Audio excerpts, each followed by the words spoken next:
There are plenty of talented people in the world, but even then, only a select few have the honor of being called prodigy. But being a prodigy can get to one's head. Or one's head, if you know what I'm saying. Cause you know, the guy who made both these characters is called one. So, yeah.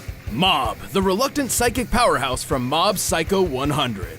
And Tatsumaki, the fearless, ferocious Esper from One Punch Man. He's Wiz and I'm Boomstick. And it's our job to analyze their weapons, armor, and skills to find out who would win a death battle.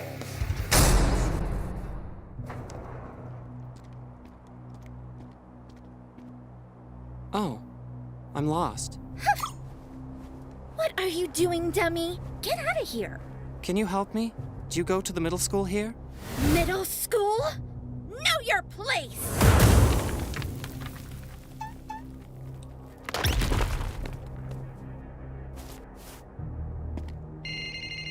You shouldn't use your powers on others. You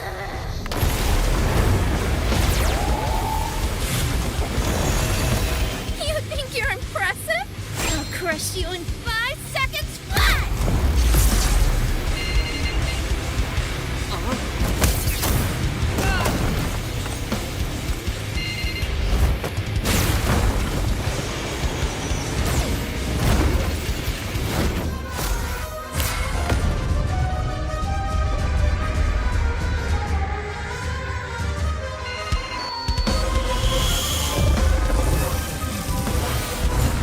Time to teach you a lesson. What? By the way, just so you know,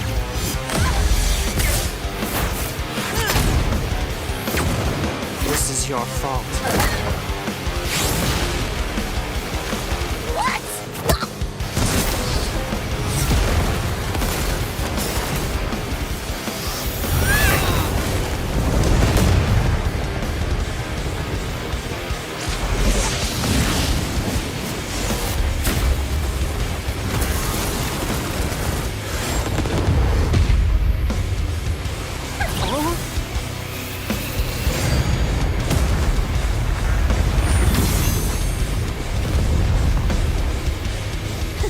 How easy.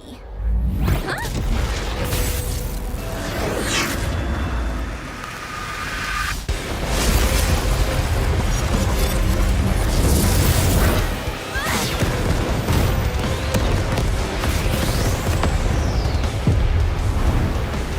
You think you're a big shot? Try this!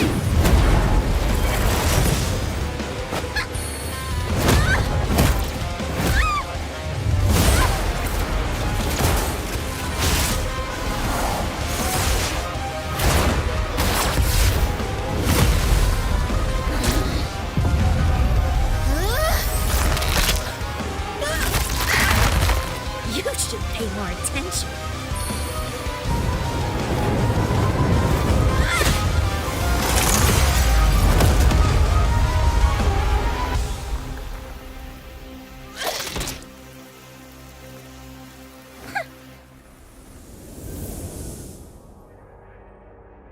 Nobody beats me. Whoa, that was crazy! I thought for sure Mob would win with his sucking power. This was an incredibly close match. Honestly, if we were to run through this fight 100 more times, Mob could reasonably win 40 or so of them. But we're not here to find out who wins 40% of the time. Mob had tons of awesome abilities, which gave Tatsumaki a hard time, but she still had the stuff to pull off a win more times than not. Right, first of all, Tatsumaki had a notable advantage when it came to training and experience. She's a top-ranked superhero who was trained from 7 years old, fighting a middle schooler who never wanted to use his powers in the first place. She was faster too, given her reaction against Boros' bullets moving over 617,000 meters per second. Sure, Mob reacted to friggin' lightning, but believe it or not, that's still technically slower. See, a lightning bolt technically has two different speeds to consider. First for the slower liter of ionized air going down, and second for the faster flash going up. Given that Mob was reacting to a projectile moving down towards him, this can only mean he was reacting to the liter, which moves 98,000 meters per second, more than 6 times slower than Tatsumaki. So, even though Mob had the edge of being able to attack and defend at the same time, Tatsumaki was a lot quicker than him. So she could switch between attacking and defending fast enough to counter Mob whenever she really needed to. Still, that alone doesn't mean Mob couldn't have eventually scored a fatal blow. All of this would mean nothing if Tatsumaki couldn't overpower Mob's absorbing shield. His awesome power of suck! Right, we know Mob's sucking shield had a limit given how he was forced to transfer absorbed energy into those seeds, growing a massive head of broccoli in an instant. We can actually use this broccoli to get a general idea of Mob's absorbing limits. Broccoli typically requires 143 kilojoules of energy to grow 1/10 of a kilogram's worth. Scaling this giant one to the nearby buildings, we found it to be 21 million times larger than the average broccoli. This means Mob must have transferred enough energy to equate to about 1.6 megatons of TNT.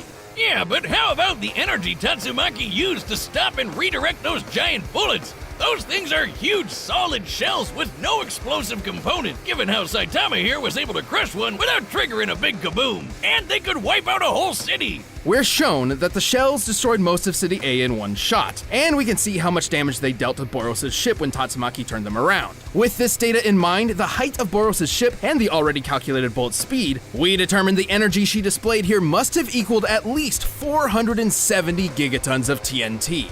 Way more than Mob's big cloud feet, and more than enough to shatter his shield all at once. Tatsumaki was just too damn powerful. And it's not like Mob could absorb giant rocks thrown at him either. Certainly, Mob's unique powers were generally passive and defensive, whereas Tatsumaki's were better suited to precision strikes and deadly blows. Once Mob's barrier was down, she had plenty of options for wrapping things up, whether it be blocking his psychic power, controlling his chi, or simply crushing him herself. And her powers weren't dependent on her feelings, so she was always at full strength, no matter what the situation was.